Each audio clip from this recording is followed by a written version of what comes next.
Welcome to episode 8 of the real-time web series. I'm Askew One, and I'm currently in New York City with my friend Mast. You guys know the premise of the show. Essentially, Mast painted a piece real-time in 2 hours, and we fielded questions from all of you out there in the public, and now I'm sitting down with him, and I'm going to ask him those questions. So how's it going, man? It's going great. What's up? Just enjoying this beautiful autumn weather here in New York City. Nice. Yeah, it's a nice time to be here. It's not as grueling as the summertime, but I know that the winter is approaching fast. Yeah, no, it's nice when all the seasons get their fair play. Yeah. You know, when it's not just extreme heat and then polar vortex, you know? I reckon if you're smart, you'll just live in New York in the fall and in the spring. Right. 2 great seasons. Great for painting, actually. Yeah, absolutely. Perfect weather. Yeah, well, it was beautiful on the day we went and shot. It was nice. Yeah. All right, well, let's get into it. We break this into 4 sections, and the first one is background and history. And so, obviously, these questions have come from a range of people, range of ages, and at different levels of their painting career. I think a few of these come from your crew, too. So Right. I'm sure there's going to be some in there. Some cheeky ones in the, in the midst. So the first question is, where did you grow up, and what was the scene like when you first started? Okay. I grew up in Yonkers, New York. And the scene when I started, which was pretty much what I saw around me in the late 80s and early 90s, was tons of highways getting painted. On my trips to the city, there was just a whole gallery work of art on the side of the Deegan going to Manhattan, all through Manhattan. So a lot of throw-ups. It seemed to be everywhere. And at the time, you kind of took it for granted. You didn't realize that this was something that was kind of fleeting, was going to be cleaned up and eradicated. But it was all over the place. You were seeing the same names pop up over and over again. It kind of created this kind of mystery to who was doing it, why were they doing it, wow, this person was doing it here, there, this other place, they were getting all over. And it really sparked this kind of curiosity in me to find out more places where graffiti was happening and learn more about it and kind of discover more graffiti where I grew up. The highways were crushed and the train lines also had a lot of track sides being done, and at the time that I was looking for the graffiti all over, there was a lot of great work to be found. That's awesome. So when did you actually first start writing yourself, and how did you select the name Mast? I think as a young kid, maybe like 8 or 9, I was like just playing with spray paint just because I discovered it, and I think it's just a primal human thing to want to mark a surface. And so I was messing around with it. I had some drawings. My dad saved a drawing from '88 where I drew this Brian Bosworth character with spiky hair, and it said "Rap Chill" on top. Amazing. And he had a 4-finger ring that said "Bust." So I have this was drawing. Was that busting people's jaws? I don't know. It was on some like Radio Raheem 4-finger rings, and yeah. I was drawing that stuff. I don't even think I knew what I was drawing, but I was just like, oh, there's this thing out there. It looks awesome. It's youthful. It's new. I was totally into it, and it was just the lettering that I was seeing. And how about the name Mast? And the name Mast came in 92, 93 when I became serious. I think I had a bunch of different names that I was fucking around with, and I think I had like a different name every week trying to find the perfect blend. And I think the S and T at the end of the name was something that was really big in Westchester. There were a lot of top writers who had those 2 letters. You have a lot of flow in S. T is a great letter to end with, and Mast just stuck. It was, I think it just kind of found itself. Yeah. I became comfortable with those letters, and that was the name that I chose to move forward with. That's awesome. Yeah. So, what was the first piece that you saw that you can kind of have a vivid memory of that really inspired you? Yeah, the first piece that I encountered that had a profound effect on me was this Vet and Boast production over on the trackside by me where I grew up. And at that time, I think it was 92, I was under this bridge. The piece was already buffed, but on top there was a True Mean Creation spell out for the crew TMC. And it was like pristine. The lettering was super on point. It was done by Vet. And for those that don't know, Vet was a pioneer of graffiti writing and style in Westchester and the Bronx in the late 80s, early 90s, and even this day, he still carries the torch. He's still active, still doing it. His contribution to the culture in New York is incredible. The scene would not be what it is today without the work that this guy has put in and still puts in. And that piece showed me that there was 2 characters, you had the crew spell out, 2 sick pieces, it was a trackside, it was done illegally, it embodied everything that I wanted my graffiti to be. It's actually, that's funny you say that, because I think when I think of your graffiti, I feel like you always have all of those elements in every piece. Like there's always a character, a kind of a theme that's been woven into it, like a background, a spell out, like you never just go do some straight letters with nothing around it, you bring all the kind of supporting elements into it as well. Right. It's amazing how the people that you first see can inspire you and lay the blueprint for you for your whole career. You know? Absolutely. And I'm glad that I get to experience this in person. It was only until 2000, I think it was 2001 on 12 ounce where I got to see the actual full piece in its entirety on a photo that was posted by Noble.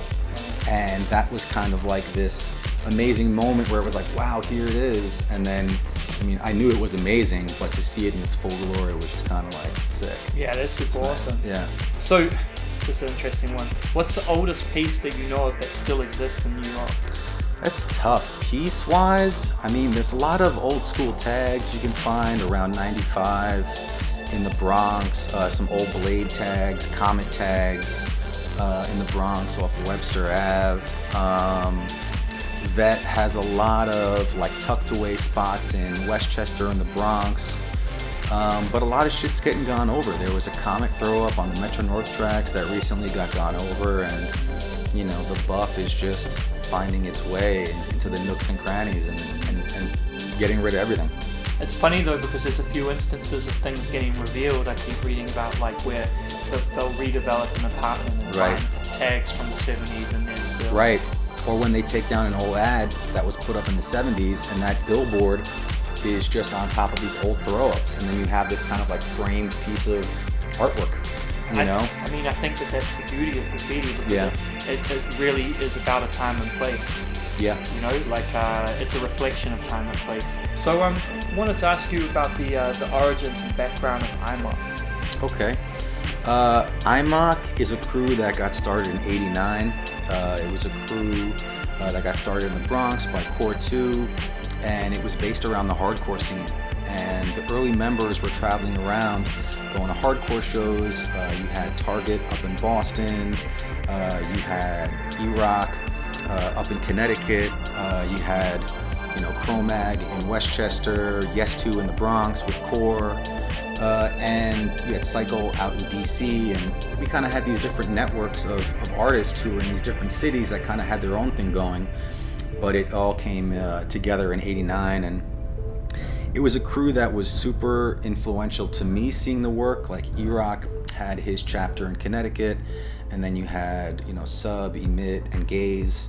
And the work that they were doing, I was seeing Vet do all this amazing stuff, and then those 3 guys were really, I guess, pioneers in just showing me the level of craftsmanship that, a production could have, because I was seeing this stuff in person, and it was mind-boggling. There was the Diabolical Funk Wall in Mount Vernon, and to see that in person was just super eye-opening on the level of quality and precision that you could have in your work. And I mean, Sub had this crazy character coming out of a Jack-in-the-Box, throwing like an apple pie. There was this like classic kind of like chipped earth that they would do around their pieces, and this character going through a door with a light. And their pieces had insane detail. Emit was doing those computer rock fills that were just mind-bogglingly on point. I used to love those. Yeah. That's awesome. You got to bring those back, Emit. So how about TGE? Can we talk a little bit about the origins of that crew?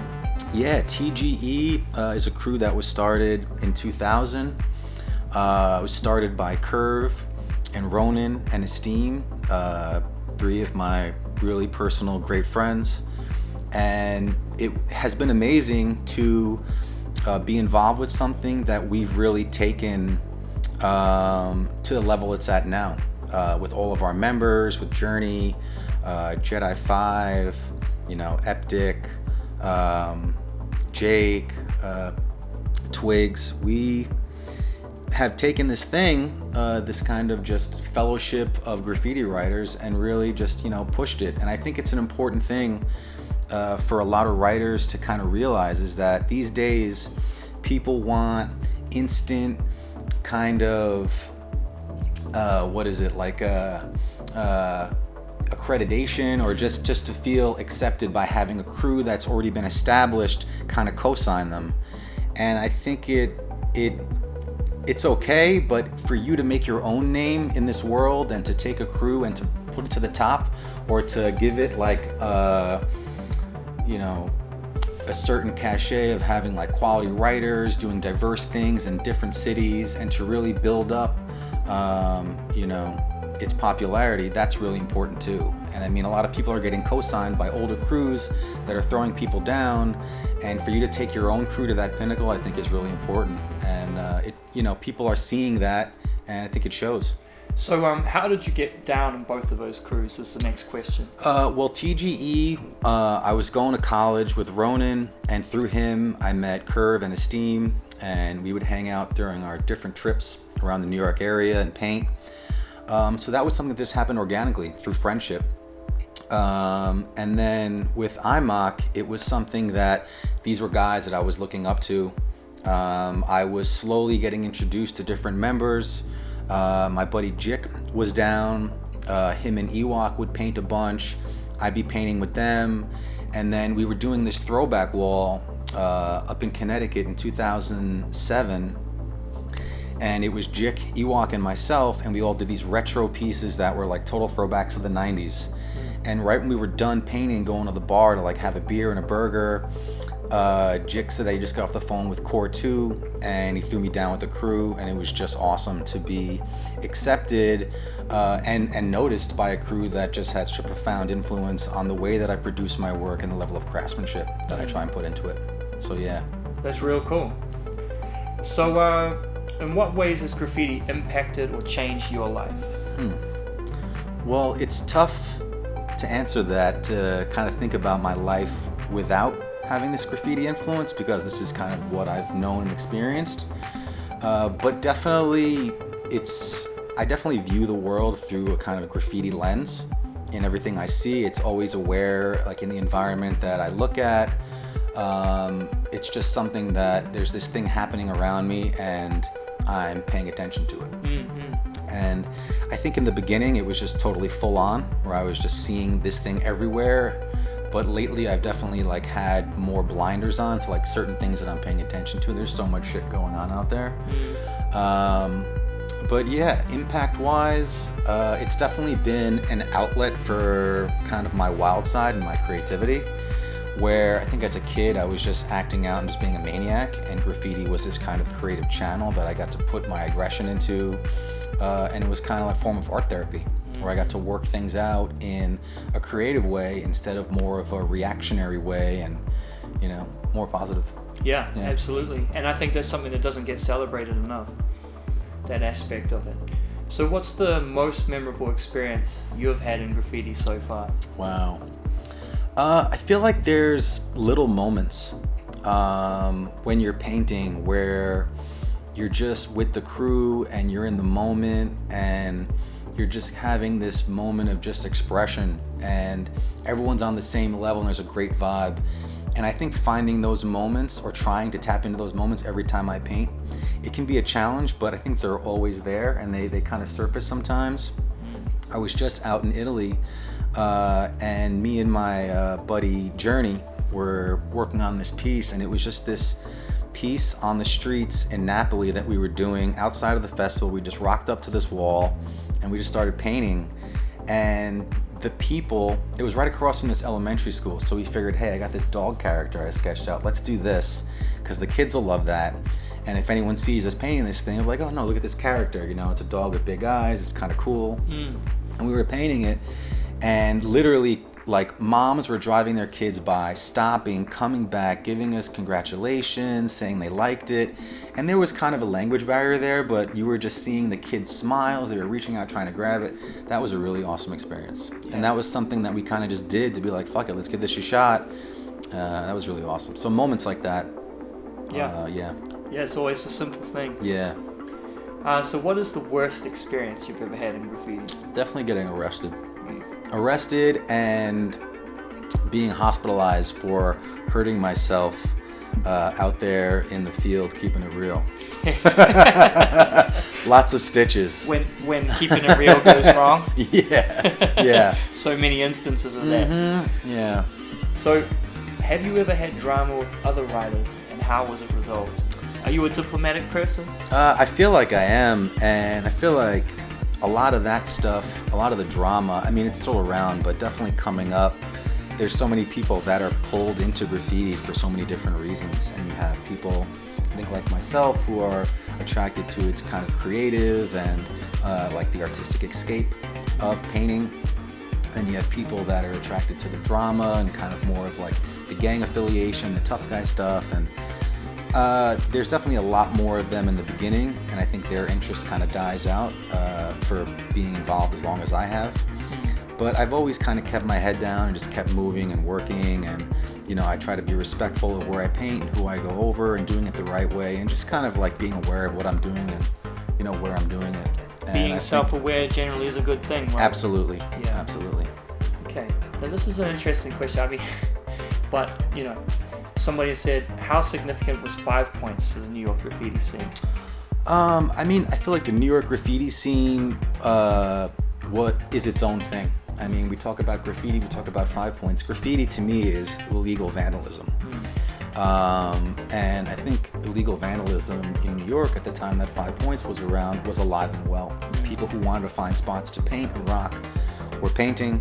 What 5 points offered was this kind of place to go and practice for young kids who I guess didn't have it as easy as I did growing up, where I could just walk onto a trackside in the daytime and paint and do what I had to do. And maybe it was like me being naive and young, but I just had access to all these spots to paint, and we did it. Now you kind of have to have like more knowledge of the spot you're going to paint. So I think 5 points offered young kids a place to practice. So for that respect, yes, it was great. It also allowed, you know, people that wanted to spend time working on some legal wall, doing something more artistic and creative, that outlet. But, you know, I feel like 5 points closed down and graffiti just kept on being graffiti. If you wanted to paint, you found a place to rock and you rocked. This segment is called Influences and Inspiration. Yes. So we're going to start off with getting you to list your top 3 influences. Wow, top 3 influences. Is this top 3 writers that influenced me? I feel like, I mean, it's a pretty ambiguous question, so you can interpret this how you want. Okay.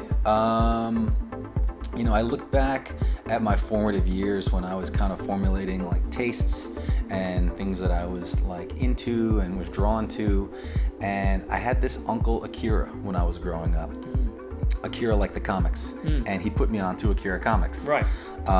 Which still to this day blow my mind. The illustrations of Katsuhiro Otomo are just timeless. It was an amazing series, wonderfully illustrated, beautiful story.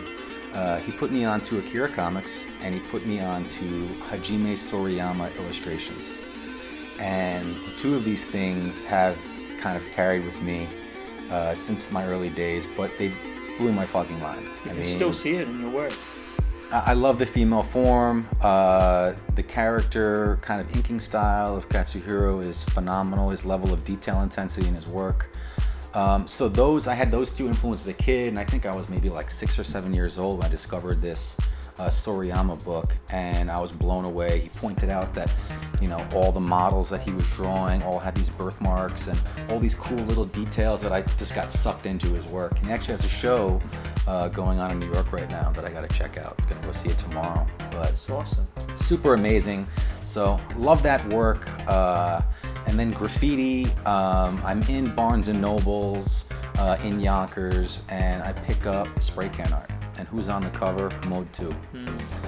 Mode 2's illustration and character work and just his whole contribution to the graffiti scene left a profound impact on me. It was stuff that I didn't get to see in person until many years later, but just seeing his work in spray can art was amazing. Plus he, you know, like he's always known for his character work, but of course he was an incredible artist right across the board. I mean, you know, and his lettering was fantastic, and it's had a profound effect on the whole of Europe. For sure. The Chrome Angels, the work that they did. But yeah, Mode, his characters, I think you can definitely see that in my work as well. The work of Vet and Cess in the 90s, and then Cess with his other partner Clark and Yes 2.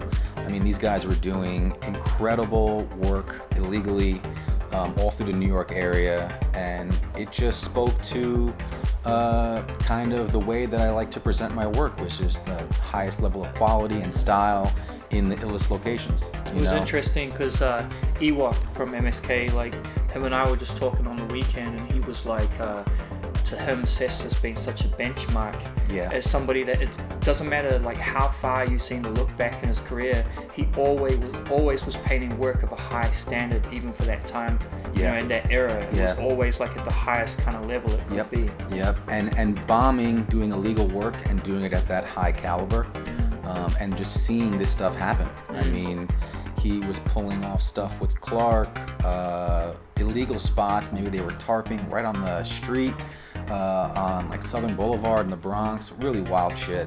And I was driving by and looking out on the train lines, and it left a profound impact. And Yes 2 is like another fantastic writer. I mean, for me, like personally, I've always loved this shit, but like particularly when he kind of went back to this late 80s kind of flavor. I feel like around 2003, 2004, he kind of really kind of came with that angle, like just switched it up, and so beautiful. He has this quintessential kind of look and feel to his work where it's updated, but it's still such an homage to the past with that original funk, and kind of just pure raw kind of graffiti aesthetic. Absolutely. So when you started graffiti, did you have any sort of like a mentor or somebody that guided you in the early days? My first partner was this writer Myth, and in the early 90s it was Myth and Mast. So he kind of mentored me slightly. He was definitely more advanced letter-wise than I was. He was doing these really sick, like full big pen pieces, super thick outlines, which was a real big kind of characteristic of, you know, work in the 90s out of Westchester. I guess that Vet kind of started.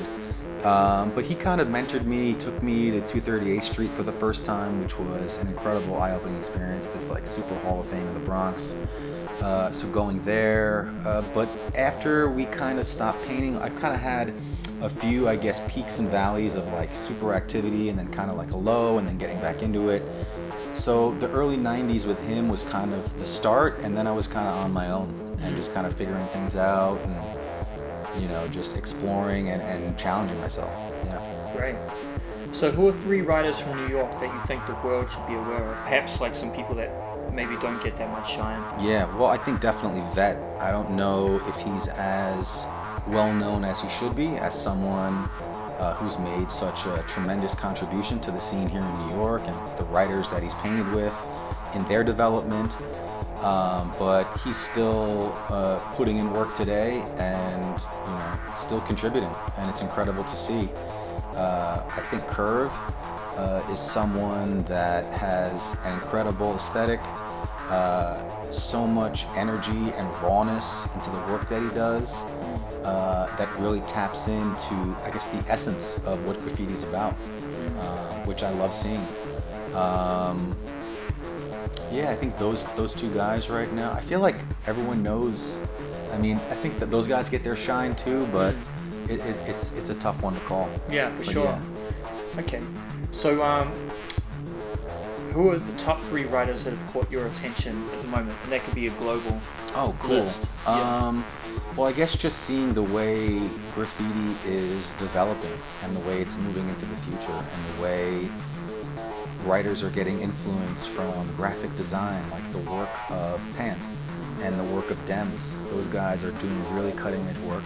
Absolutely. Super big fan. I mean, I come from working in the graphic design industry and just seeing the way that they're melding these two worlds, graphic design and graffiti, it just totally catches my eyes. It's beautiful aesthetic. They're really tapped in to what they're doing, and I just can't wait to see more work from them and where they're going to take it. So design-wise, those two, and I mean, even their forefathers, I guess the work that I was looking at before that was Zed's, the work of Delta. Yeah. Those guys were also on this amazing kick, Delta, with this three-dimensional work. And what's interesting is that you look at these graffiti artists and these writers, but there's a larger scope to their work. There's this illegal work, and there's also this work they're doing in the galleries and the fine art scene. So it's tough to kind of separate that now. When I look at someone, you can judge them purely on their graffiti, but when they have this large body of work, I think it informs a larger personality of where they're going and how the fine art stuff can inform their graffiti, their vandalism, and vice versa. Yeah, so it's really certainly. interesting. I'm really glad that you brought up Zeds and Delta. And Delta, I think, is somebody who pretty much, as far as the scope of kind of graffiti and post-graffiti, crossed so many pivotal barriers so much earlier than anybody else. I mean, who would have ever thought that people from graffiti would go there? I mean, I guess Phase 2 did a bit of that too. Right. And Ramelzi. Ramelzi, of course. And doing these letter sculptures, and I think he was on his own planet. But yeah, he's one of the forefathers of that, taking it off the wall, creating these sculptures. We're drawing these blueprints on the walls, these renderings, and then to actually take that and say, oh, let's create this 3D form of this three-dimensional thing we're trying to create on this two-dimensional space. So yeah, you gotta hand it to them. Well, it's interesting in the sense that we do something that's so real world, it's out there in the environment, but it's also so kind of like ephemeral, Yeah. And it's so nice that there's actually like people who are now making things that have sort of permanence as well, or a kind of more of a permanence, tangibility. Yeah. It's beautiful. So yeah, those guys from the design sensibility, but there's artists like Jorge and like Sawe who are doing amazing illustrative work. So there's kind of two sides of the coin. There's this loose illustrative work that I'm extremely attracted to because I love illustration, and I remember the work of Tyke AWR like in the 90s when he was incorporating characters into his letters. Yeah. And I mean, that totally blew my mind. And I think it also shows the difference also in the way that the West Coast and the East Coast approach painting. And I think now even on like a global scale, with the whole, I guess, astrocap technique that's come out recently and is like, being adopted, that, you obviously work with, and that to the East Coast style of painting, which is like, you have the traditional way of, you put the sketch up, you do the fill, you outline the piece, work on the background. It's such a traditional way that came from the trains. And then you have these West Coast guys that are going in and like literally rendering every letter to its final look as they go down the line. It was kind of like always wild to see that. I mean, I think then you have writers like Brian who are such a complete balance of the both. Yeah. I mean, I think he walks the line between both approaches so delicately and so well. Yeah, he's on his own level. Yeah, he's doing some amazing work. The combination of characters in the letters, I guess, like we were saying with Tyke, but now to a new level with just these tags that he's doing, where the characters are creeping inside and they're windows to other worlds. Yeah. Really phenomenal, groundbreaking stuff. I think coming back to New York has been a really amazing thing for him because he's sort of like taken on board everything, all the sort of breaking of conventionality he did on the West Coast, but he's brought this more refined New York structure back to it again, but the ideas are just from another planet. Yeah. So great. dope. Yeah. So what are 3 writers that you would personally like to collaborate with? That's a tough one. I feel like there's so many writers in my 3 crews, in TGE, IMOK, and GFR. I just want to paint with more of my crew members. We're all kind of spread out. People are busy raising families. We all work super hard. So just to get together with the team and just think of some fresh shit and rock, or just go out and just freestyle some shit. I think that's cool. That leads really well into the next question, which is how much does your crew influence your style? A lot. I respect their opinions, their criticisms, their level of dedication. It's this thing that, us all being aware of the work that we're doing, we're all trying to push each other. and it's a great thing to have that level of camaraderie and competition, where it's like we're all trying to do dope shit, we're all there supporting each other, but it's kind of just like, hey, check out what I'm doing. Oh, you did that? Oh, check out this.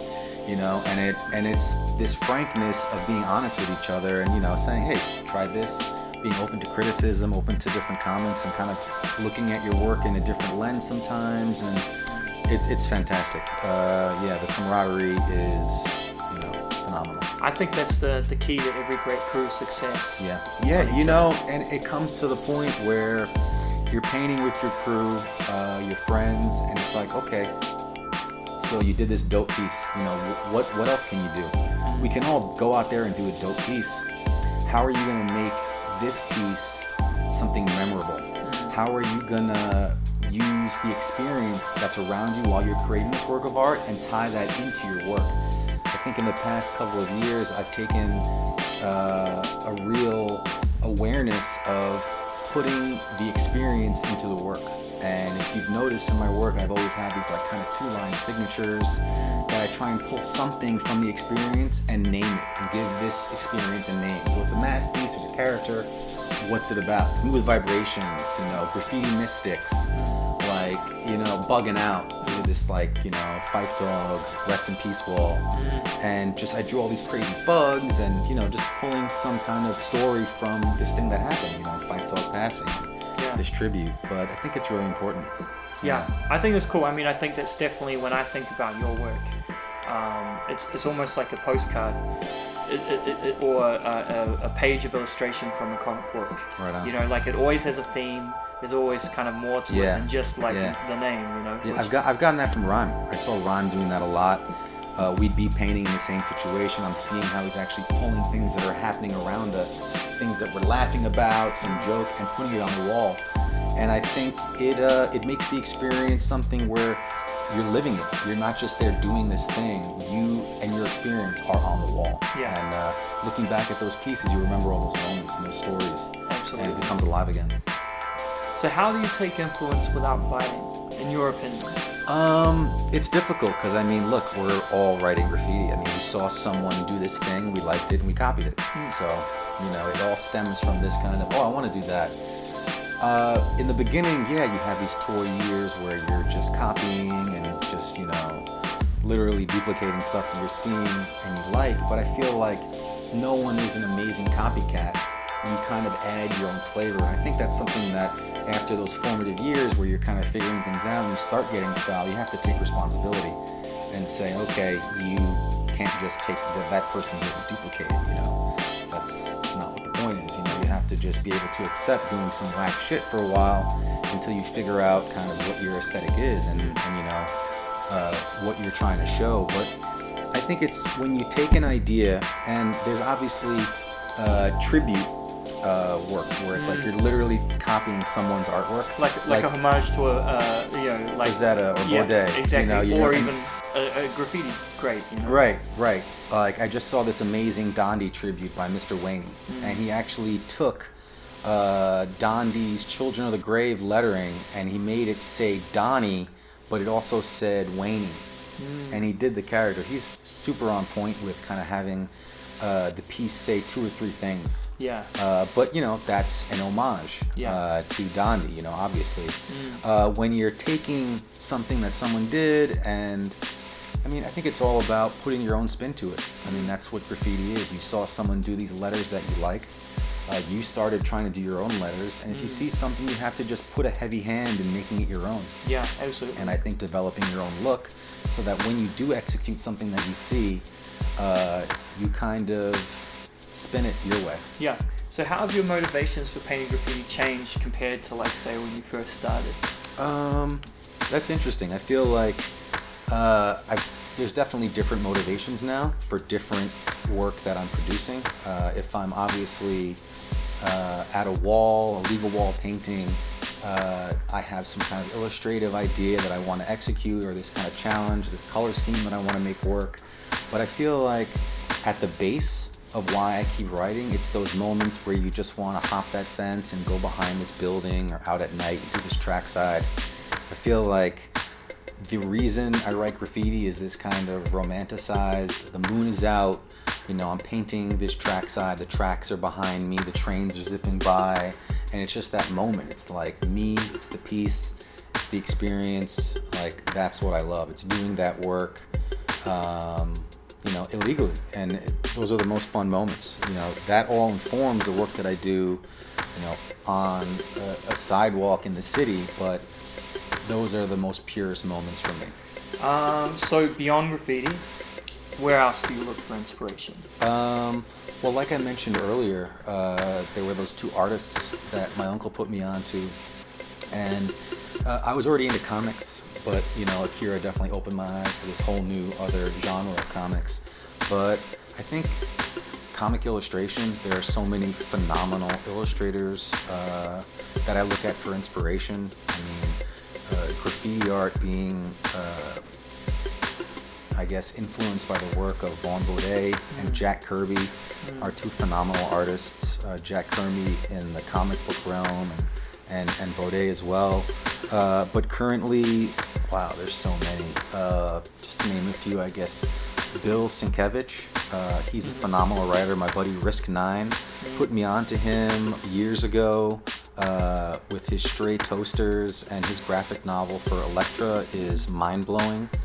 There's Ronald Wimberly, who did this Prince of Cats graphic novel, which is essentially Romeo and Juliet set in Brooklyn by two dueling graffiti gangs who are also ninjas. Fucking amazing. It is out of control. So you're literally cruising down Bedford and you're seeing, scenes that he used to illustrate in this graphic novel. He's a phenomenal illustrator.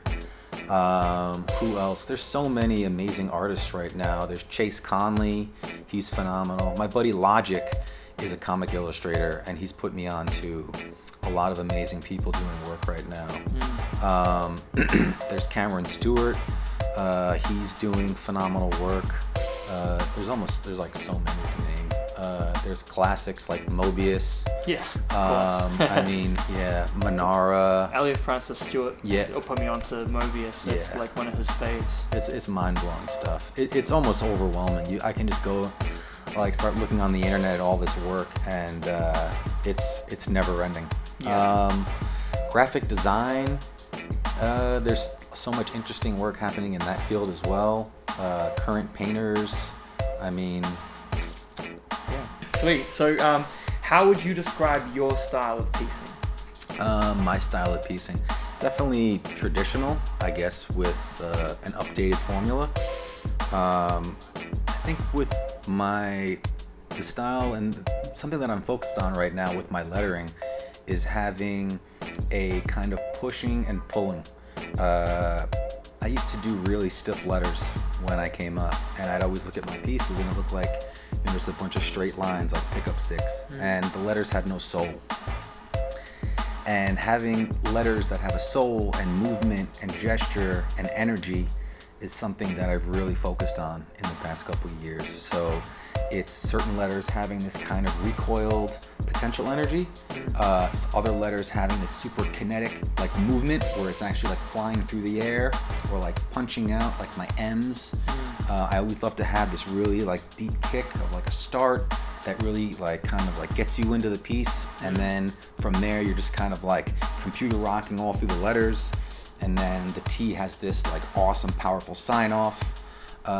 It's almost kind of like the letters are breaking or dancing, and I think that's important. It's almost like they're the stages of a storyline in a movie. Yeah. Start off with a bang, climax like a storyboard. Yep, yeah, for exactly. sure. For sure. Get into the guts of the story, to Yep. engage people in the middle, and then boom, the finale. Yeah. Boom. Boom. So let's talk about some of the key shifts and changes during your evolution as an artist. Well, I think in the beginning, like everyone else, we're all just trying to figure this thing out. We're trying to create this end result, and we're trying to figure out the best ways to do that.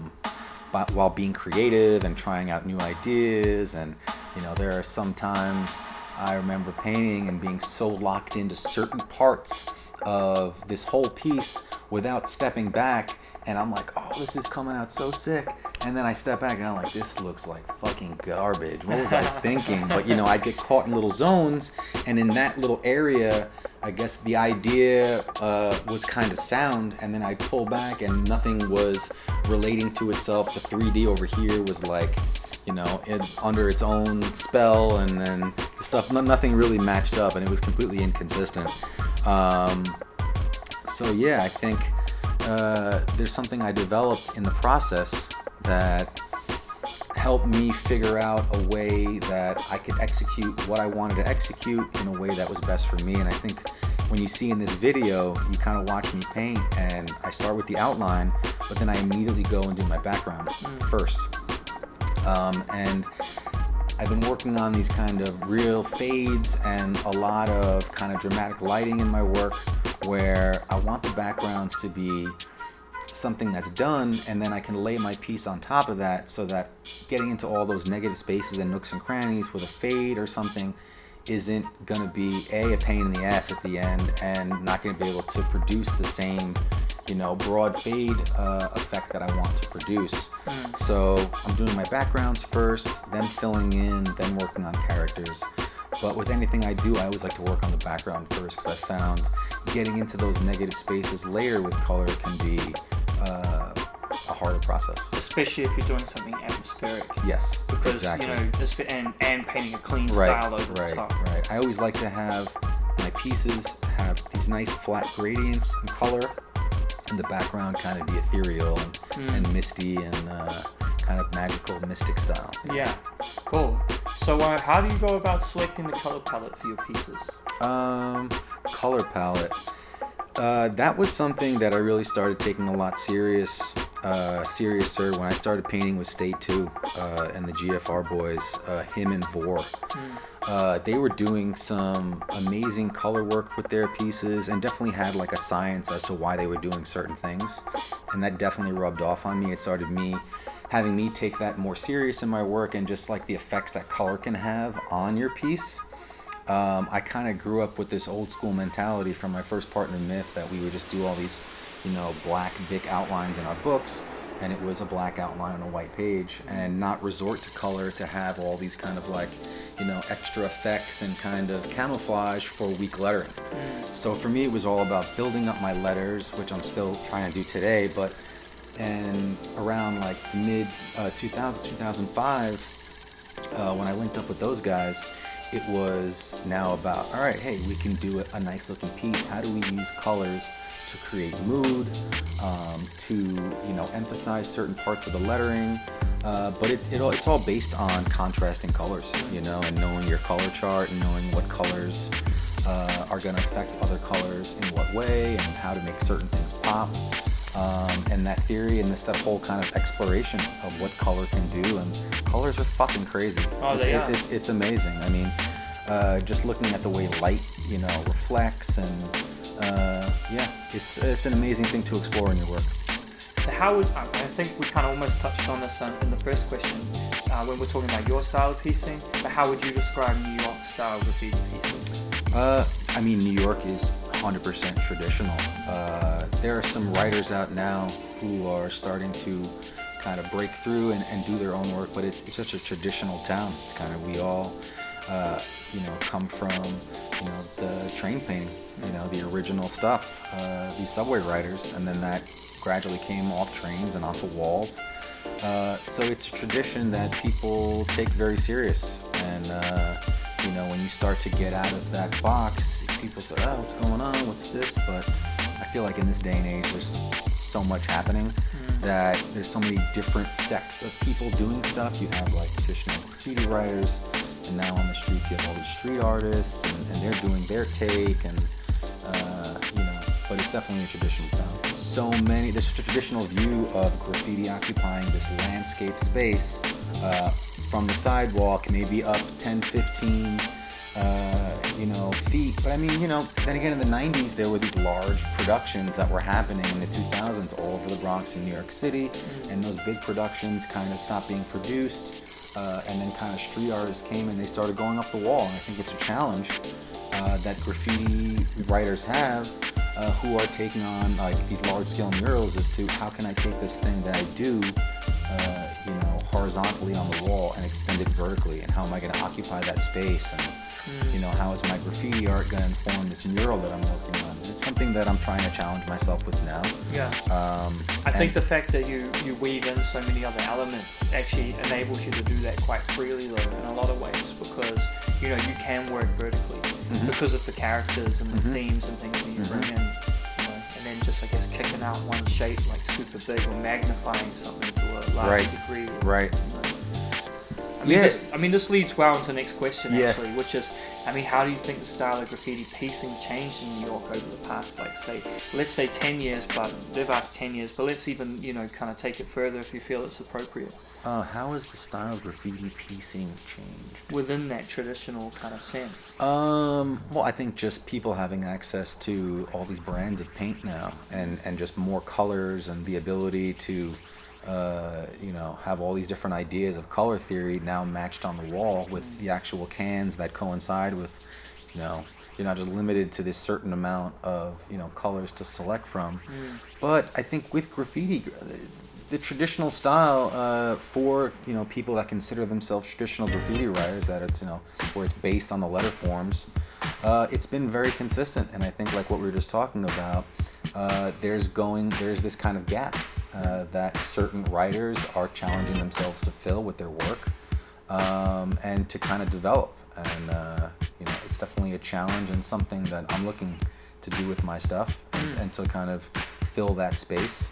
Because I think graffiti, what keeps it interesting, there's those moments when you're on the tracks and you're painting, but even in those moments there's a challenge. I try and go there and kind of raise the bar. It's not just going out and doing like something simple. It's like, hey, let's do this thing, but let's add this character. Let's try to do this. Let's really elevate what we're doing in the moment.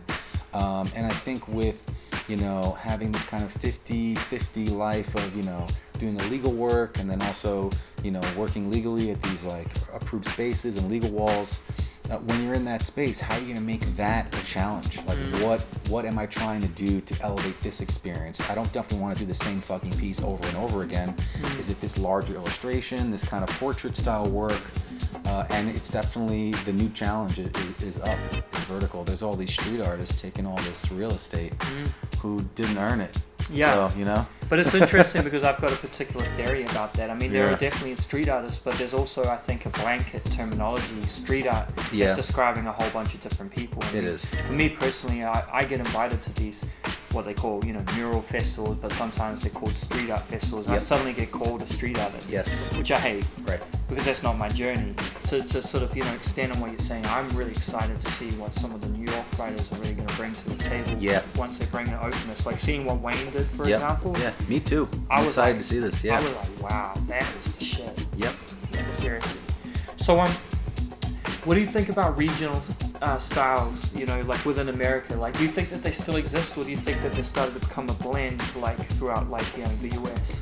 I think the regional styles in the US is one of the most fascinating things, to be aware of when you're starting your path being involved in graffiti culture. You don't have to go far to see this large difference in styles just from New York to Philadelphia.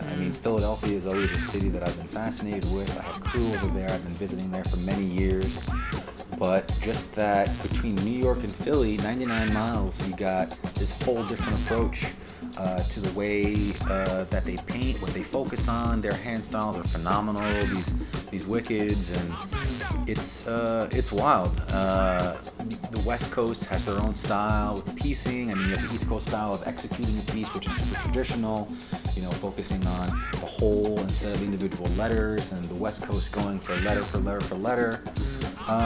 But I think it's something that's getting watered down now with social media and the internet, which is, you had these kind of oases and these kind of pools of a way to, like, a cultural way to execute something, which was passed down either by word of mouth or just people, word of mouth. You saw someone do something, they taught you how to do this, you learned it that way, that was the way that it was done. And now with all this external influence, you're losing that kind of regional look. which is something that I guess I'm glad existed at one point, was well documented, but it's kind of crazy now. It's amazing that people can get all this influence from all over the place, but that, you know, that these cultural traditions that used to be kind of insular and just from that area are now, you know, kind of losing, you know, the traditions are getting watered down. It's like when you see like people do something like a perfect rendition of like LA gang graffiti, but like in like say Belgium. Right. Right. And you're like, okay, that's interesting. You know, that's interesting. That's a phenomenon coming from a place where we had our sort of fair share of kind of emulation of like kind of international style before we really kind of found any kind of rhythm of our own. You know, I sort of can relate and I understand, you know, what that is. But it must be so funny for a person from LA to look at that. Yeah. They're like, oh shit, someone picked this up and planted it over there. Interesting. Yeah. And sometimes it's not even like they planted it, you know? Yeah. They just did it. Yeah. Which is sort of different, you know what I mean? It's like more like cloning than putting a seed in the ground and letting it grow. Yeah, I think it's what the internet does now is just, it's way more rapid, this kind of cultural exchange, whereas before it was way more organic and you kind of saw things happening over time, slowly. Now it's happening very quickly, and you're unable to tell if there's kind of like a meeting of styles somewhere where every writer is from just by looking at their pieces. I like people to know when they look at my work, no matter what I'm writing, that A, it was done by me, and that you are aware that I am from New York.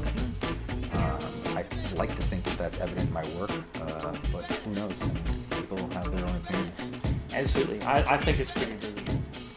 So how important then is travel? So let's get away from the digital realm and get back to the physical realm. Yes. How important has travel been to the development of your graffiti? It's been an amazing experience to be able to travel and link up with different people in different countries purely based on the fact that we enjoy writing graffiti. That kind of ability to reach out to friends who have friends, and that kind of brotherhood within graffiti writers is amazing. And over my recent travels, just meeting these amazing people who take it serious, who are into the same thing I am. I'm focusing on letters and style, and here are other style writers who also take it super serious, and great guys, and just beautiful people. It's been an amazing experience, and it's been great to go abroad and see these regional styles in other parts of the world, in Europe, where graffiti kind of started in New York and the East Coast, and then has been picked up, and in Europe, and these people are going full on and having these jams. I mean, I remember going to Rocksteady jams over in Van Cortlandt Park in like, you know, the late 90s, where it was like you had Rocksteady Crew Breakers, you had graph writers, but here's this jam I just came back from Back to the Style in Napoli, and you had an all-star lineup, international writers, MCs, DJs, breakers. Like, this was a legit event, and in Napoli, Italy, and it was official. So I mean, getting involved in more of those experiences and festivals and meeting more writers like that. Those are great guys, great host out there, Zeus and the Wild Boys. Definitely, they're on point. That's cool. Yeah. So how important is sketching to your process, or do you mostly freestyle? It's kind of 50-50. I feel like with my work, I always love having a plan, and my work has always benefited from having some kind of forethought and planning involved with it, whether it be what colors I'm going to use, whether it be sketches of a character.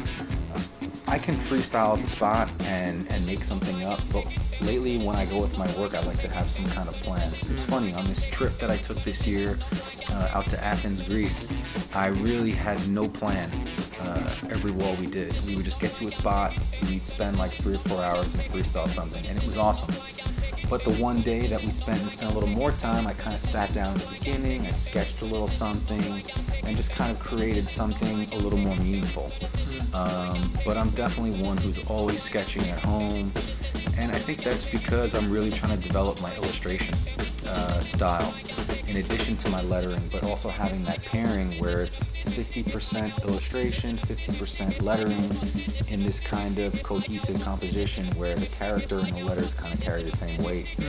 And I've been definitely trying to get my illustration more on point. There was a time a couple years ago when we were painting this wall. It was actually a crew wall with just like some of the New York guys, and it was the last piece that I was doing on my road to Tahiti the first year. And it was me, Stay, Demote, Seb, and Cuba. And they all did letters, and I did this character of this Tahitian chick. And it was a 2-day spot, and I finished the first day, and I think I had like a date that night. I came back the next day, and Seb's just goes, "Yo, what's up, double elbow?" And I'm like, "Wait, what? What the fuck?" And he's like, "Oh yeah, this bum last night came by and was just like, oh shit, yo, look at that bitch. Yo, she got a double elbow." And I was like, "You're fucking kidding me." And then I look at the character that I drew yesterday, and her shoulder was so far out and unproportionate to her body. Look like she had 2 elbows. Wow. Like an alien, like a spider arm. So I immediately like go and like, fix it. And then after that, I was definitely like, hey man, I'm going to be doing these characters. I need to really start practicing more, and no more double elbows. No more double. Yeah, good rule. Yeah. So how important is tagging and bonding to your creative process? And I guess there's a couple of ways to read that. Yeah. Like, I mean, are they things that have trickled aesthetically into your more developed work? Or are they, a release, like a part of like sort of feeling fluid generally, like with graffiti? They're definitely a release and the feeling of fluidity and expression, and that kind of like visceral quality that I think graffiti needs to have. It needs to be this kind of raw expression, and I think if you're not tapped into that experience and making art that has that, like illegally with tagging and bombing, you're kind of missing that. You're missing that balance. Yeah. I think my work would probably stiffen up if I didn't have that, and there's certain breakthroughs that you have when you're producing illegal work that I always love, where it's, I have this spot, I have this certain amount of time, I'm doing this thing, I'm like, I'm going to sketch this, but then I try this new idea and I execute it, and there's this kind of creative breakthrough in my work, and I think those are some of the most rewarding moments that I've had. And then that definitely informs the work that I do legally. Cool. Yeah. So just listening to music influenced the piece you might paint. And I noticed that you're never without music. No, it's always a party. I kind of got this memory of when you won the battle in Tahiti, and we were all sitting on the beach waiting for you to turn up, and I heard the music coming first. And you had a very festive shirt on, and I think you had a bottle of something strong. Yes. And you had your little iPod dock blast, and you brought the party along. Absolutely. That was a phenomenal experience. But yeah, music, I think, is really important to me in my creative process. It's such an outlet. It's spontaneous, instantaneous emotion on tap. I listen to a lot of electronic music and a lot of soulful music, and it's something where these repetitive rhythms can kind of get me into this kind of meditative state when I'm painting, and I'm just completely in the zone. I used to get caught up in all these crazy thoughts when I would work, and it'd just be like a bunch of us at a wall, no one's saying anything, and I'm in my head, and these thoughts are just spiraling crazily out of control, and all these like problems from, outside of the moment that I'm in right now are kind of invading my mind, and I can completely relate to that. Yeah, and it's like I wanted to be into the process, and music to me, I feel like I love dancing. I think I'm a very soulful person, and listening to music gets me into the zone where I can just kind of, take that rhythm and put that into my work. And I like to move around when the songs are on and a good beat comes on, a good track, and I'm moving, and I think that really shows in the way that I paint. And I feel like tackling longer lines, you're actually taking 2 or 3 steps, and it's actually kind of like a dance. So that when I'm painting a piece, I get to the outline part, I love to be just in that moment, and I'm just dancing with the outline, and I'm giving it, I think, that necessary movement in myself, which is then transferred into the line that I'm creating. People forget how physical this is. Yeah. It has a real physicality to Absolutely. doing graffiti. It Something does. that you can't emulate on paper too. It's only when you're working at scale, Yep. like that really that physicality comes to life, and you For see sure. that personality from somebody's individual way of moving really injects itself into the piece. Yeah. you tell a lot, like once you're a seasoned graffiti writer, you can really tell a lot about the person that painted it from the way that the gesture and the movement of line functions. Yeah. I believe anyway. Cool. Yeah. So, well, this is so funny because the next question was, what are you thinking about when you're painting? But I think we just covered that. I like to think about the painting. Yeah. And I like to think about whatever I'm doing at that moment being the best that I can do it. And I think it's being when you're at that moment where you're like, this is what's happening right now. I'm doing this, and then all those moments compile into this kind of completed work. And especially in the fill-in process, that can be the most, like, I can just completely zone out. And then you step back and like, all right, now this is done. Now the next process, now I'm gonna go to outline this, or should I tackle, maybe I'm gonna fill in the character and do that now and then move on to this part. But what I think about when I'm painting is probably, if I'm not in the moment, don't fuck it up. Word. Yeah. So what's the greatest challenge in being an artist? I think it's constantly being creative and having a new idea, and this constant, I guess, personal challenge of,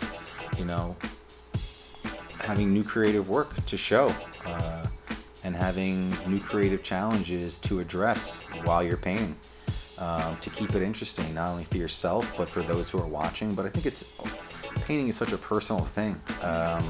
You obviously want to create this beautiful work that everyone's going to enjoy and get a good experience kind of, viewing. But what kind of breakthrough are you having in your work at that moment? Like at what point of your work are you at? Like for me now, I'm really trying to work better on scaling down my work and kind of refining it. Whereas in the past I was using so much kind of camouflage with bits and chips and other doodads and all this other stuff that was kind of camouflaging weak or letters that weren't at their best, and trying to refine my letter forms and also have this kind of illustrative character quality to my work. So I guess the two of those together is a challenge in making that work. And then also the challenge of addressing this vertical wall space now. That's like this new frontier for, all right, we have these graffiti artists, we have these street artists, we're all in this kind of public space. Here are these people that are coming onto the scene and starting to do large work. Have they deserved it? Have they earned it? I'm someone that I've been painting for over 20 years. I feel like I've been on this path and here's this new challenge. I definitely want to address that. So that's definitely a new challenge. Okay, so what does it mean for you to be a writer from New York? To be a writer from New York, I feel like to be a writer from anywhere. New York has, the deep roots, traditional roots. So to pay homage to the roots and respect to the forefathers, and then, take this thing and try and somehow spin it in a way that is original to me. That's really the challenge, I guess, as a writer from anywhere, to, be respectful and knowledgeable of the roots and history where you came from, and, follow that tradition. You don't know where you're going till you know where you've come from. Absolutely. Yeah. I like these questions. They kind of make me laugh, but it's such a graffiti thing to ask. Yeah. How would you define a real writer? Really real? What the dealy deal? What is real? What is real? Keeping it real. When keeping it real goes wrong. Which it often does. And you're in the hospital getting 27 stitches. Yeah. A real writer. Real writer is someone who is actively producing illegal graffiti. That is a real writer, and I feel like you all have to go through that phase in your writing career, or you are just always a real fucking writer. I mean, it's pretty tough to be 30, 40 years old and still keeping it real as a writer, but those guys are out there. More power to them. It's amazing to see, but that realness has been something that I guess is a part or less of a part of what I do now. Illegally, it's something that I still tap into, but I'm not, what people would consider a real writer. I do a lot of work on the streets legally, but I still sneak out there for, I guess, my own realness. Yeah, for sure. how important it is for young writers to follow the traditions and rules of graffiti. How important? It's an interesting question. I think it's interesting in the sense that, following the traditions and rules. Yeah. You said before about paying homage to your forefathers. Right. Because there's such a thing now where there's all these people who are looking at what has happened in graffiti and then reproducing that. But I think it really takes someone to detach themselves from the rules and traditions and to kind of give it their own personal spin on what their version of this is without paying respect. And some of those people kind of have the most interesting takes on what graffiti is by the work that they produce, by not being, forced to fit in this kind of traditional kind of aesthetic that, came from the trains, is letter-based.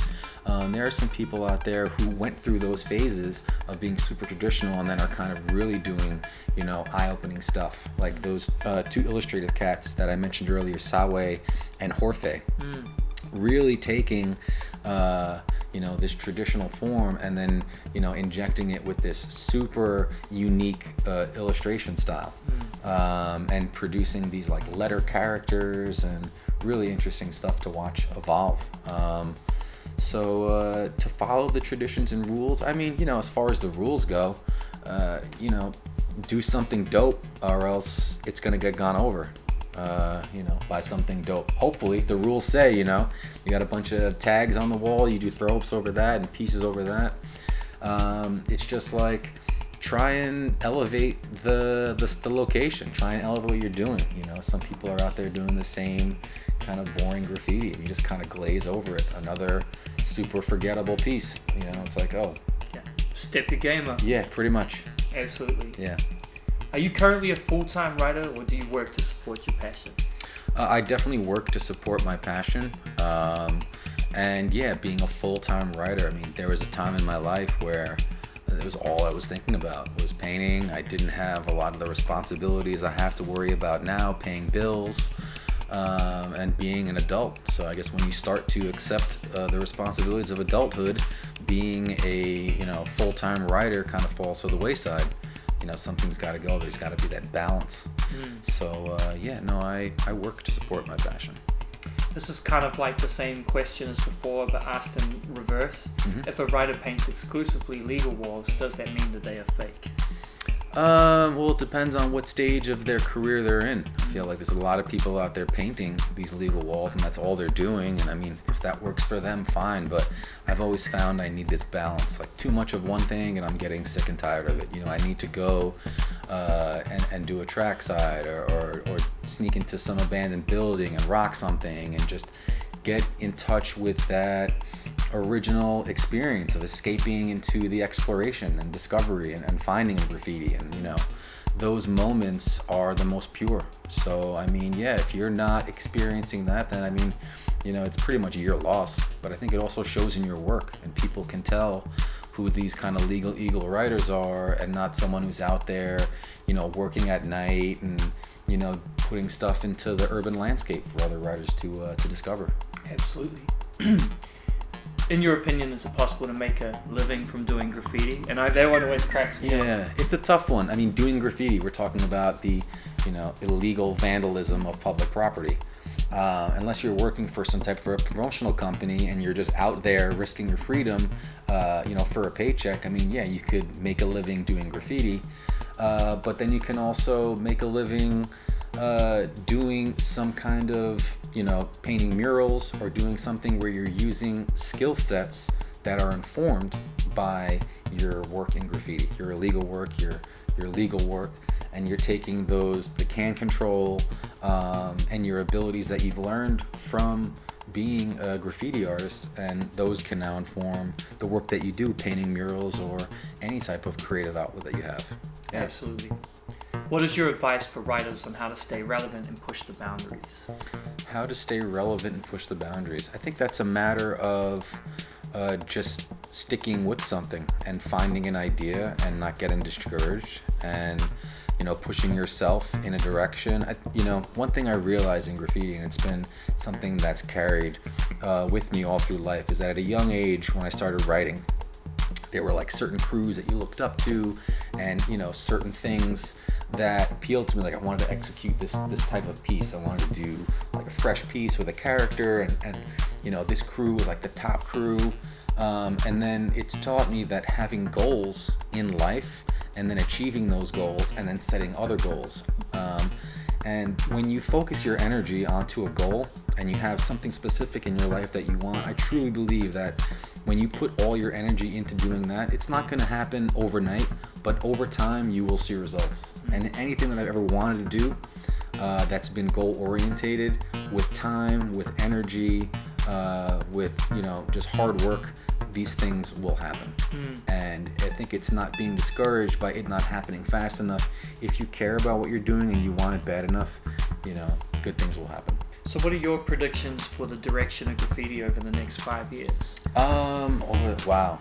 It's interesting. There's a lot of people coming in and getting involved with graffiti, and artists who've been doing graffiti for a long time having these external influences, and I don't know. I mean, there's obviously a lot of work that you just look at that's very uninspired, but there's a few people that are really carrying the torch and producing next level stuff, like the influences from the design world, the illustrative world, people, taking, their skill sets gained from graffiti and going on to being full-on mural artists. So I see it being a really interesting time. There's definitely a lot more acceptance. But with that acceptance, there's a lot more participation from people who don't necessarily belong. So it's seeing how all that weeds itself out. But yeah, it's an interesting time. I feel like in my graffiti writing career, there's been 2 waves of super activity. There was like the 90s when it was super active, actually 3. Early 90s, it was just really going on full on. And then the early 2000s, and then I feel like ever since maybe like the end of the 2000s, like 07 till now, there's, at least for me, my involvement and just seeing so many more people now involved with this. And it's that whole thing about street art, People are seeing these street art murals popping up, and it's resonating with just these civilians who are looking at the work like, oh, look at that, it's a cute character with eyes, and I can look at it, and it's relatable. And I think the challenge for me in my work was, all right, let me get this element of, I'm painting with a bunch of guys doing letters. How do I stand out? Do this character, do this sick background with my lettering, and then now taking that lettering and, character and having something that's more relatable. I'm like, oh, people will stop and look at my work if I have this character there. And it's like that constant wanting to improve or produce something better and more well-rounded. Stepping your game up. That's it. That's it. So the next question is, what are your thoughts on the practice of online sharing of your work compared to the work being discovered in the real environment? This is something I take pretty serious. I have an Instagram account at Indelible Funk, and I show a really curated selection of work that I do. I don't like to show all the stuff I do, and I like, for the reason of leaving stuff in its natural environment to be discovered. I mean, I only post work that I do legally. Everything else is kind of just, done for the sake of doing it, and then hopefully people will discover it in its natural environment and have the same experience that I had growing up discovering graffiti as a kid out there exploring and looking for graffiti. I mean, I think it's an experience where if you're just sitting on your couch and passively just scrolling through your feed and you're not out there actively engaging in the process of exploring and looking for work, you're kind of missing out. You're also missing out, if you're an actual, graffiti writer, of the experience of finding new locations, discovering spots, which I think is really key to, I guess my longevity in my career. Is that in the beginning when I first started writing, it was something I had to go out and look for. It wasn't just presented to me. So the amount of hours that I spent, walking track sides, walk a mile this way and see an underpass, and there's some graffiti under here, and then looking down the tracks and it kind of bends to the left. Is there something down there? Do I have time to go look for it? And then discovering something and dedicating all that time to, learning more and discovering work definitely, I think, lent itself to why I'm still involved now, because I put so much time to it, because I get so much out of it, and that's still something that I enjoy doing today. So what do you think are some of the dangers of young writers that believe everything they see on social media, as far as like people's kind of very curated kind of accounts, sort of showcasing, you know, things in respect to the activity level, visibility, legal versus illegal, that sort of thing? Well, I mean, it's the internet, so, you know, with social media now, you can really paint any picture you kind of want of yourself. You have projection, right? It really is, and certain people can go on there and they can do something illegal, and they can get a dope video of it and have it posted, and then people are just seeing that, and this person maybe did like 10 or 12 things, but if you see 10 or 12 posts, you're like, oh shit, this person's out there keeping it mad real. I mean, you know, it's nice when you're out there doing your work, but, you know, in this age of instant gratification, people tend to go for the easy way and just and go for that. So it all depends on what you're looking for. You know, are you immediately going for that notoriety and being this badass street bomber? And, you know, how are you approaching yourself? What type of picture are you painting of yourself on the internet? You know, the internet is a good and bad thing. There's certain people that don't know how to use it. And there's people that use it maybe too well. Yeah, exactly. So Teav spoke a bit about that, about, you know, the marketing power and the marketing skill of certain people have a real prowess for that. You know? Right. You know, and you know, being that we're not millennials, you know, we're still Generation X's. You know? Right. I mean, we're people that have kind of witnessed the kind of sort of, you know, internet era, the advent of the internet, and then a sort of a time where there are kids that have been born never knowing a world without it. Right, which is kind of incredible. I mean, the first graffiti that I was aware of on the internet was art crimes. Is that even still around anymore? Yeah, and I mean, same here. I think a goal of mine was I need to get on the M column as a featured artist. And for me, my goal, actually, this is really interesting, but my goal was in the international index, there was no New Zealand section. Right on. And so mine was putting New Zealand on there was a major goal for me. Right. You know, it was my motivation to even like make my first website. Sick. And have a presence. You know? Yeah. It's those things. It's those goal, you know, orientated ideas that you put your energy into. And I think for sure you know, the world knows about, you know, Auckland, New Zealand style. Well, you know? I mean, you know, it was very important for me and my friends, and and you know, and particularly for me, and I think later for Burst. Right. Hence why, you know, things like this. Right. Real-time, you know, series sort of came about because for us, we see ourselves as part of a large global community. Yep. And we see, you know, that it's kind of a little bit endangered in a weird way today. And it sort of leads into the next question about how social media or the internet at large, you know, in general has kind of like affected the way that people engage with it. I mean, for me, you know, the internet has always been a double-edged sword. Absolutely. Especially coming from a very isolated place. Different for you coming from the epicenter of it all, where things kind of emanated out of here. Right. But for us, I mean, we lived in the most obscure kind of place in the world, the most isolated country in the world, just about, you know. Yeah. And the internet was the only tool that we had. You know, we didn't have a subway system that ran citywide, like a network that was like a perfect way to like send a postcard from one part of town to the other. Right. You know what I mean? We didn't have a huge population. I mean, there's almost as many people in Brooklyn as there is in sort of 2/3 of my country, you know? Crazy. You know, it's pretty intense when you think about it like that way. Well, I mean, with social media now and how people engage with graffiti, it's, you're aware on a global scale of what's happening within your culture, or at least what people are willing to post about what they're doing. But I feel like a lot of people are sharing their work. You want to stay visible, you want to stay relevant.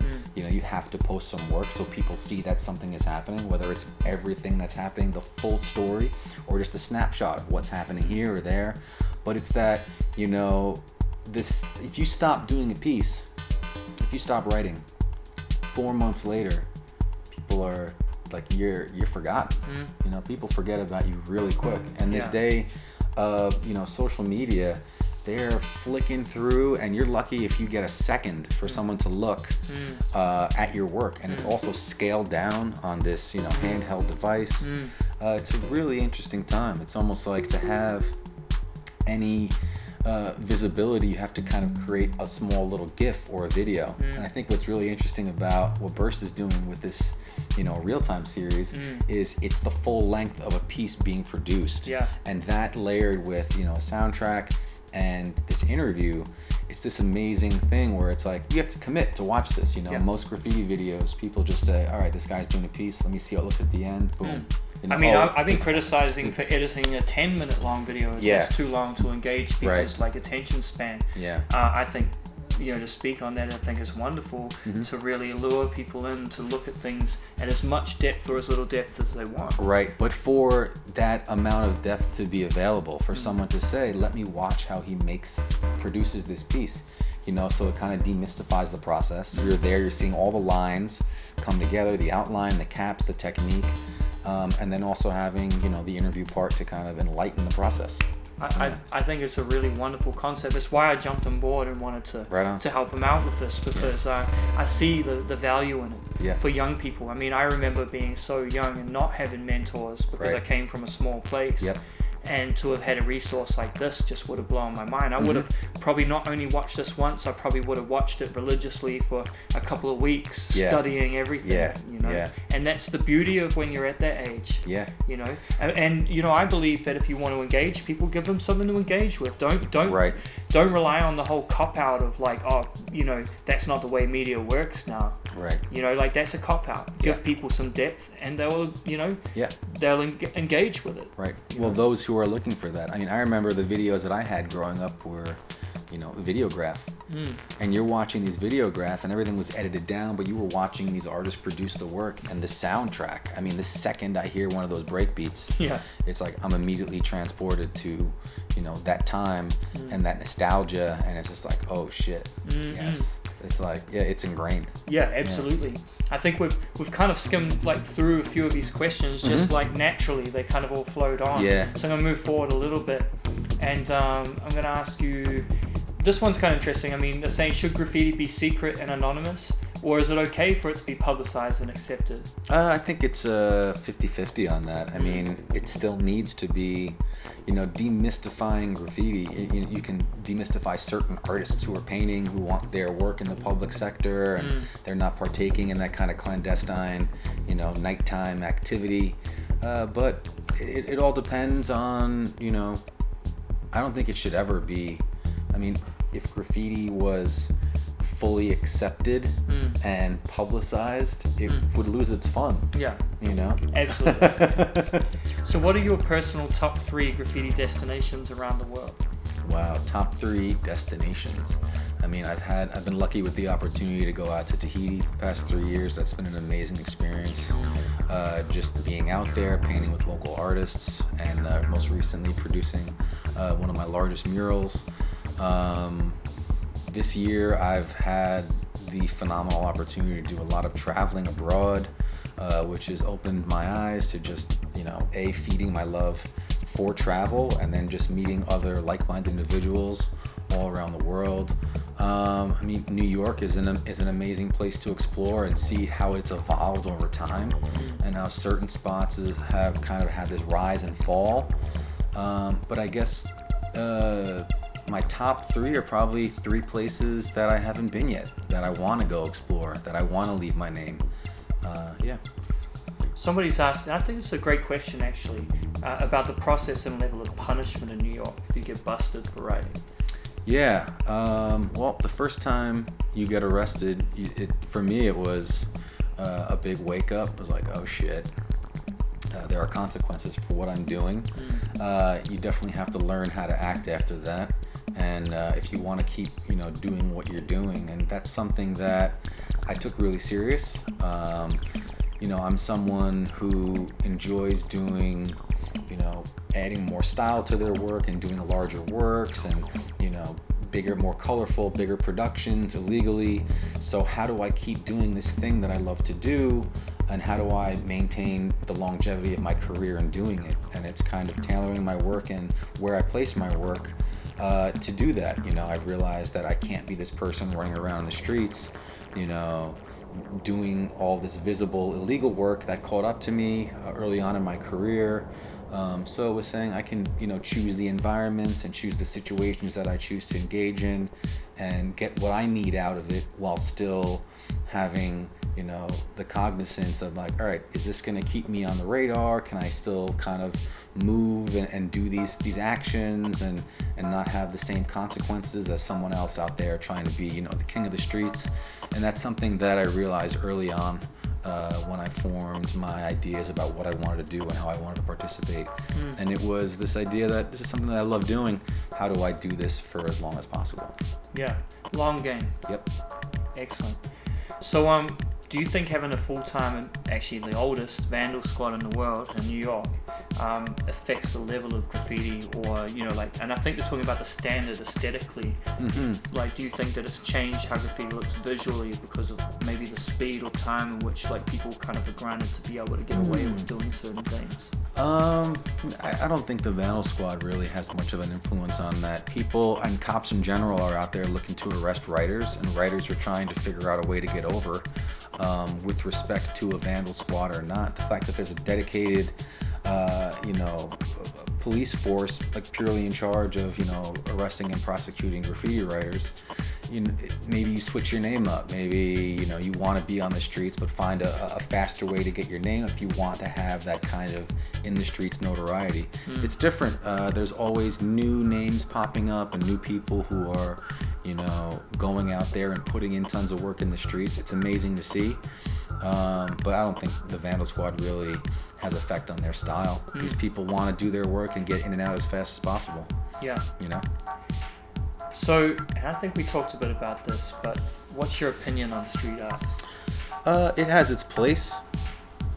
People out there, they see these paintings happening and they want to produce their own work. They say there are people who are just jumping into painting murals who never really started anything small scale, and they're like, I'm just gonna do this big thing. And there's this mural that I think we both saw down on Bedford, and it was like, wow, this person's doing something big and they have no idea what they're doing, and it's a complete fucking mess. But I guess in their mind, they're like, not having any experience in doing work on a small scale or developing your own style and then trying to take it immediately to this large scale format, a lot of people kind of fall on their face. Yeah. And it's a learning process that I guess everyone has, but it's something where you kind of have to earn the ability to take up the kind of visual landscape that certain people are kind of striving for and hoping for. And there's a lot of artists out there who are doing large scale work that doesn't necessarily deserve to be large scale. There's also some artists out there who are super well deserved. One of my favorite artists out there producing work is this guy Arise. Yeah. And he's one of, I think, the leading muralists out in the world right now with his process of using dry rollers to paint, his figurative style, his just ability as an artist and to produce really interesting works, and then to also be able to do it on a large scale, I think is amazing. Yeah. I think he's phenomenal too. Yeah. Love his work. Yep. So this one's quite cool. I'm sure one of your friends has asked this. Yeah. What is your favorite Jedi 5 story you've been told? My favorite Jedi 5 story. My favorite Jedi 5 story is that he just released a 12-track rap album called Cough Twice. That's so amazing. You need to peep that. That's my favorite Jedi 5 story. Listen, get learned. What you played me was amazing. You played me, I couldn't believe it. Toe tags. He's just like... Yeah, sick. What an awesome character. Yeah, that's my man. What are 3 pieces of advice that you would give to younger writers? Don't get caught up in the internet bullshit. Stay focused on what you're trying to do, as in have goals and strive for them, and just practice. All right. So we've come to the rapid fire segment. Boom. This should be fun. So try and answer these as quickly and concisely as possible. Okay. All right. Chrome or color? Color. Truck or train? Truck. Pieces or bombing? Bombing pieces. Good answer. Favorite brand of spray paint? Iron Lac. Free paint or alcohol? Interesting question. Good combination. How about a free alcohol-based paint? Sugar. Yes. Right on. At a certain time in my life, alcohol, now free paint. Have you been arrested? Yes. Have you painted a subway overseas? Funny story, yes. Trump or Clinton? Neither. Good answer.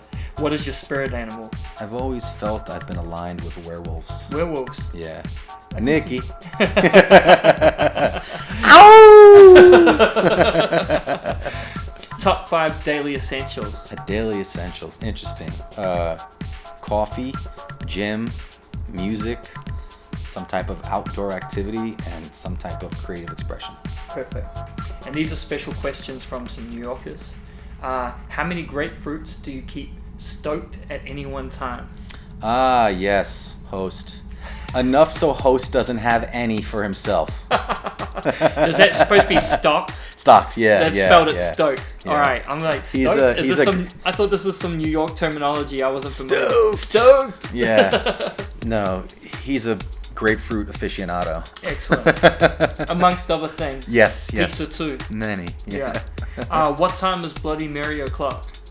It's all the time. If you know me, you know I enjoy a good Bloody Mary. A nice meal in a glass, if you will. Pornhub or X-Hamster? This is host again. This is kind of weird. But there's a porn aggregate called PornMD. So host, you get over there, they got all your amputee and animal porn that you want, buddy. Dig in. Amazing.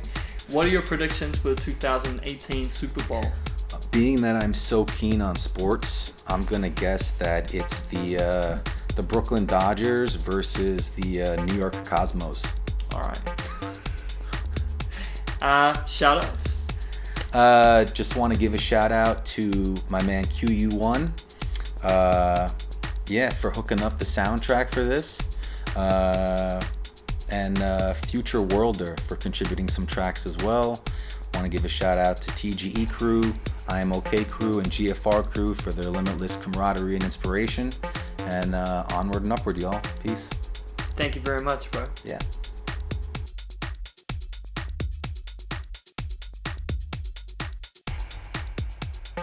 So that concludes episode 8. I just want to give a lot of thanks to Mast for your time, and thank you very much for joining us.